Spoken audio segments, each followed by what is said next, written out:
Na mtu ambaye anachukua pesa, nataka kukulipa, njia zangu zimekuwa ngumu kupata. Tafuta kisu mpya, nunua kisu mpya, alafu uandike majina yake kwa karatasi mara 3. Kwa mfano ni Tomaso, andika kwa karatasi. Unanielewa? Andika kwa karatasi. Ukishamaliza, chukua kisu, lengesha hiyo majina wakati unataka kulala jioni. Ita majina hayo 3, alafu mwambie Tomaso, lazima utalipa pesa yangu, ukubali ukatae kwa muda wa kipindi fulani. Ukishamaliza, katakata hiyo majina na kisu, alafu tupa hiyo makaratasi umekata. Hiyo kisu weka chini ya pilo yako. Huyo jamaa atakuota.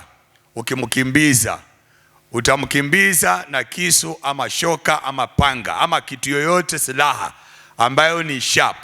Utamkimbiza kwa ndoto na sauti itakuwa inamwambia, lipa pesa zangu, lipa pesa zangu. Huyo jamaa atakosa amani, akiamuka atahema, akienda kulala, hiyo ndio ndoto atakuwa naota. Paka siku ile atalipa. Fanya hivyo mpaka alipe. Wala ambao hamwezi kununua recipe zingine niko nazo, fanya hivyo mpaka akulipe, awe ni mkubwa awe ni mdogo. Hiyo ndoto hawezi zuilia. As long as uko na hiyo pesa yako, atajizuilia hiyo ndoto. Hata akiomba na kufunga, aite Yesu, aite nani, haki yako ni haki yako, atalipa. Fanya hivyo. Ukilipwa, ondoa ile mkuki, ondoa ile shingo, ondoa ile panga, ondoa hiyo kisu. Ukishalipwa, mshukuru Mungu. Asante, nimekusaidia Bwana. Pokea sifa na utukufu Mungu. Bye bye.